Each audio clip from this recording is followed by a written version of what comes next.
Maul Shadow Lord is good, guys. It is so good. I stayed up last night and watched episodes 5 and 6, and I really enjoyed them. This show is like, I was just thinking about how I think every other animated show, let's think Clone Wars, Rebels, and Bad Batch, all of those have kind of felt like anthology series in their own ways. The Clone Wars obviously focused on a huge variety of stories while kind of centering on Anakin, Ahsoka, and Obi-Wan, but there was still a lot of variety in what we were seeing from week to week. Rebels, it was kind of the same where, I guess it was the same characters, but each episode was kind of something different.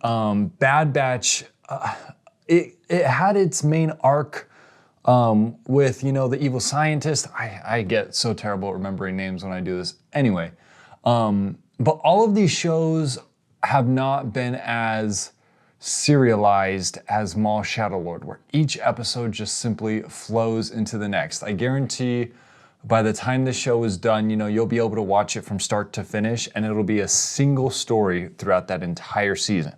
And I think that focus is really paying off in this show. So let's talk about them. Episode 5 was definitely a slower episode, but that doesn't mean it's bad. I really enjoyed the Empire showing up.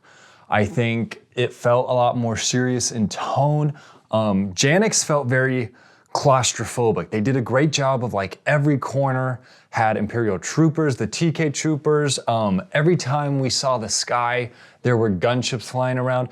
It truly felt like the Empire maybe isn't as skilled when it comes to every soldier, but there are so many of them, it's hard not to feel completely overwhelmed. The gunships also, we see after the Clone Wars very quickly, the clones lose all of their color, it takes away their individuality, makes them much more like droids, because that's all the Empire cares about, is taking away the personality out of everything.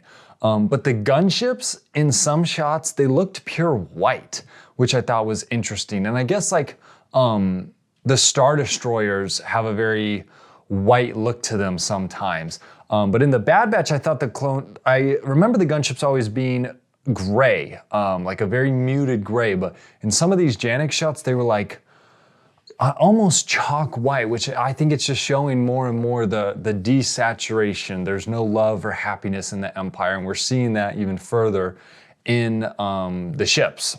The Mandalorians, when the two dark Mandalorians talk to Rook, it was a very subtle moment where they say the Empire wasn't a part of the deal. I think that's definitely something that's going to come up in the next couple of episodes. Maybe those Mandalorians are probably going to abandon Maul or try and steal their money. I'm sure that will not end up well for them, but I think that is something we're going to see play out in the next 4 episodes. The police chief, I can't remember her name, but the one that's above Lawson, she is probably definitely dead, I'd say. We saw the Imperial lieutenant with her identification fob, and he closed it and said she's getting reassigned permanently. I think seeing him turn off the file of her on his tablet and it just going black, I think that's just a metaphor for her being dead. And then obviously we see the scratch marks on the interrogation table, which Lawson obviously hasn't seen before, so those were definitely from the police chief. I think she is dead and gone for good. I don't know. The way they showed her after she went into the interrogation, or how the people around her reacted when talking about her, I think she is definitely dead. I thought it was so cool seeing Marok. I think Marok looks awesome in this show. I think in Ahsoka, he looked a little strange, or maybe just too short, but in this show he definitely seems taller, thinner, and just more like a knight. I think in Ahsoka he didn't look like a knight, and maybe didn't carry himself like a knight, but in this show he seems like a dark, evil knight. And obviously with his helmet, I think it's very intentional that he's supposed to look knight-like, almost like he's it looks like a jousting helmet, honestly. But I just love, he looked powerful, and even his slender, tall form, just he looked menacing. And I really enjoyed seeing him throughout this episode, and kind of how he went into a little bit of detective mode, which I also really thought was interesting when he was touching the lightsaber scorch marks from, you know, Devin, Daki, and Maul fighting. And it reminded me of Cal Kestis, how he can kind of like force sense what's happened in the past. I thought that's what Marok was doing, because as he touched it, he could hear Darth Maul's blade screaming. He could see, he knew just from that Maul had to have been fighting someone else with lightsabers, and I bet he could tell from the police chief that he was hiding something, because that's how I think he knew to go to the police chief's home to find the Jedi. But it was very interesting seeing him walk around that battle and kind of, I thought he was kind of doing a Cal Kestis where he would touch the scorch marks and he could sense what had happened. I guess I kind of thought that was like a light side ability, but I'm also like, maybe Marok was a Jedi once who had that ability, and he's still able to use it even now that he's a dark side Force user. So that's very interesting. It could just be him kind of the show telling us that he knows what happened. But I don't know. I think he was definitely using the Force to sense that information. I also, while I was watching this, I just kind of being nitpicky, I was like, why are all the TK troopers the exact same size? Wouldn't stormtroopers who are, you know, taken from all across the galaxy, they're not clones, they're not going to be the exact same height. Why are the TK troopers the exact same height? I looked it up. It said that like the Empire just makes kind of a one size fit all for armor. They fit the people to the armor, not the armor to the people. So they don't make custom sized armor outfits for these Imperial troopers. Like, it's one size fits all. And that just kind of, again, takes away their individuality. They're all the same height. That's why they said like Luke looked short for a stormtrooper. It's not normal for stormtroopers to be short like that, which I thought was interesting. I don't know if that's a canon reason, but it makes sense to me. But yeah, episode 5 was definitely a little slower, but I think it had to set up what was going on in episode 6. And I didn't dislike episode 5. I still thought it was very enjoyable. Again, just I think feeling the claustrophobia, I think we get a sense of really what the Empire does to a planet as soon as it has a reason to invade, and how invasive they are when they do. But moving on to episode 6, seeing the Inquisitor attack the Lawsons' home, I think was an excellent idea. We've seen a lot of, you know, Jedis being hunted by Inquisitors in many different shows. And I gotta say, I think the severity of that has never felt as strong as I think maybe it's intended. It never feels as threatening. I think the Inquisitors, because, I don't know, just I think the Inquisitors aren't an enemy I necessarily take seriously when I've seen them in Rebels or Ahsoka, because they always get killed and they never win. But I think the tone of that is drastically different in Maul Shadowlord. Marok held himself very well, in my opinion, against Maul and Devin, or Devin and Master Daki. But seeing the Inquisitor show up at Lawson's house, I think just made it feel more real. He is literally attacking someone's private home and he doesn't care. It felt very just evil, and I think it really set the tone for how invasive the Empire was. There was just something about seeing the Jedi and the Inquisitor fight in a family home that made it feel more personal and kind of, I don't know, heartbreaking and intense. I don't know, fighting through a kitchen, it makes it feel more intimate and familiar than just maybe a random planet when we're watching like Rebels or seeing someone get attacked. It just felt more personal and like the stakes were higher. And maybe that's because Riley was there. I think it was also really interesting seeing someone who's just so confused and innocent, so afraid.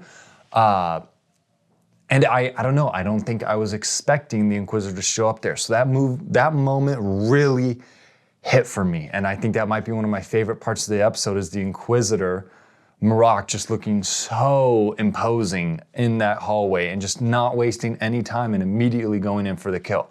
I loved it. I thought it was really interesting and just super entertaining to watch.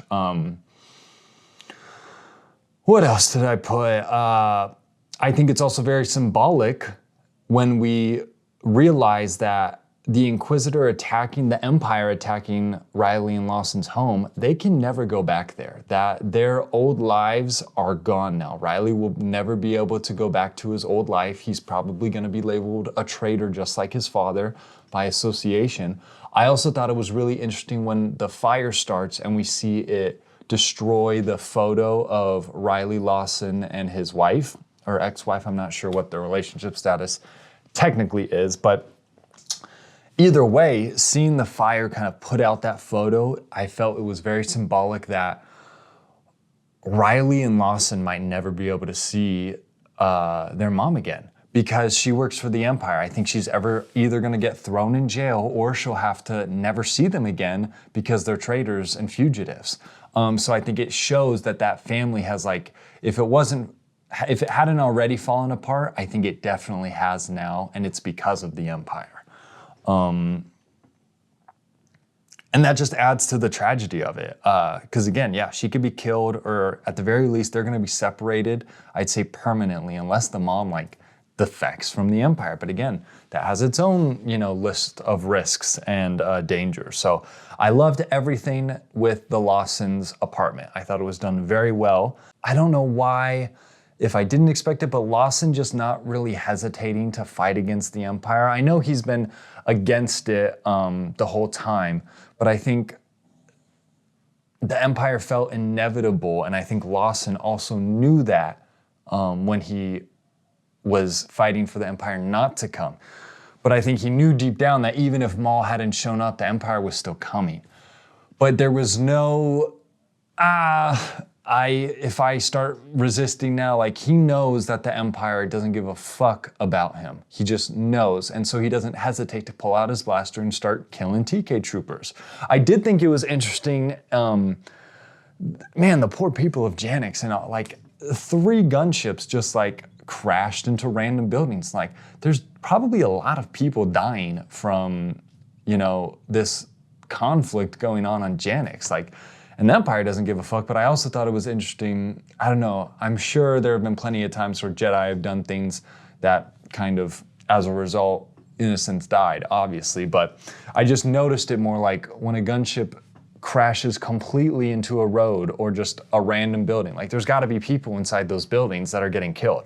Two Boots, I think I'm excited to see if Two Boots has a change of heart about the Empire. It's obviously droids are very complex in Star Wars and capable of, kind of acting very human-like, but it has seemed, I wonder if Two Boots is capable of realizing that the Empire is wrong, and will we see Two Boots help Lawson and fighting against the Empire? Because I think that would be super, super interesting. Is Two Boots programmed in a way where he can't resist against the Empire because they are a authority figure, or is he able to see, oh wait, the Empire is not doing what it said in its rule book it was going to do, so I'm not going to follow the Empire because if they're not following the rules, it's against my protocol to do what they say. So I think it will be very interesting to see if maybe Two Boots comes in clutch at the end and realizes that he's wrong. Because films always, shows and TV, they never, if a character says, well, we'll be home by 7 tonight, so we don't have to worry about it. That's never every time someone says something's going to happen, chances are it's not what's going to happen. So for example, Two Boots saying, oh, I bet Lawson will eventually come to appreciate the Empire, actually. And then immediately we see Lawson is wanted. And then what does the lieutenant do? He takes away Two Boots' individuality. So the one thing that marks Two Boots as his own kind of person, even though he's a robot, is his name, Two Boots, because I just noticed, I didn't notice in the last 4 episodes, he literally has a pair of boots on. But those are gone now. We're not gonna be able to see as easily the difference between Two Boots and any other droid. And I think Two Boots kind of I think there's a little circuit in his head that goes, I like being two boots and wearing my boots. What's wrong? Like, are you really not gonna let me wear my boots? I don't know. It's hard to tell with that character because he's a robot, honestly, but I am very interested to see what he does for the rest of the series. One other random thing I really liked, I don't know what species it is, but the Cantina Band aliens. I keep noticing those aliens all over Janix, and I know in the Clone Wars, I'm pretty certain we had seen that race in like the Clone Wars 2, but I feel like seeing the races we're more familiar with and that we associate with the original trilogy in a show that takes place more in the original trilogy timeline, I think that's very smart. I think it kind of just gets us more in the vibe of when this show is taking place by, you know, surrounding us with aliens who we associate with like A New Hope and seen in the cantina. But the lightsaber battles were excellent. I loved seeing Maul and Devin fight together. I'm really enjoying seeing Devin and Daki fight. Like, I know Daki is injured, but they hold their own very well. And Daki also seems to be pretty formidable, but so does Marok. I think it did not seem like Maul and Devin had an insane advantage over Marok. Maybe Maul is playing at something, I don't know. But I think these two Inquisitors are going to be a lot more of a threat than they ever have been in any other show we've seen. I think the Inquisitors, I mean, obviously Maul's not gonna die, but I don't know, the just tone and severity of what's going on, I'm feeling it a lot more in that show, which I really, really appreciate. I don't feel like Maul is not being the evil Sith Lord, which is something I was worried about. I was worried he was gonna kind of be soft, but I don't know. He's been pretty ruthless so far, and I think everything he's done fits his character, and I am excited for where this show is going. I really love all the side characters we're getting alongside just Maul. Maul wasn't as involved in these last 2 episodes. He was kind of the side character, which I think is interesting, but it totally worked. These other stories and characters and, you know, things they're exploring are super, super interesting. But yeah, I am absolutely stoked for the next 4 episodes. I think we've seen a lot that we saw in the trailer. I think, if I'm being honest, I think a lot of what's in the last 2 episodes are not in the trailer. Oh, you know what? The end of episode 6. Marok goes and reports that Maul is alive and collaborating with 2 Jedi. I don't know who he was talking to. My gut tells me it was not Vader. I think he was just reporting to either the Grand Inquisitor or that crow-face Inquisitor that we know is gonna show up. But I feel like if it was Vader and they wanted us to know it was Vader, we would have heard him breathing, and like the silhouette of the hologram when Marok was reporting, I have no idea who that was. I haven't watched any other reviews for these 2 episodes, but maybe I will see, look that up and see if anyone is for sure. But I am interested to see who is gonna be showing up and why. I feel like it's not the crow face because why do we care? Why is that a big reveal, you know? That's just another Inquisitor that we don't know anything about, and I don't think we need a suspenseful introduction. If Marok doesn't get a crazy introduction, why would this other Inquisitor? So maybe that's Vader, and Vader's gonna send out another Inquisitor, and then they're gonna work together, and maybe at the end of the show we see Vader. I don't know, but I am very excited. I plan on making another couple videos about this show as the new episodes come out, so stay tuned for that. But let me know what you guys have thought. I am really happy with the direction of this show, and I hope we keep getting cool Star Wars like we are right now.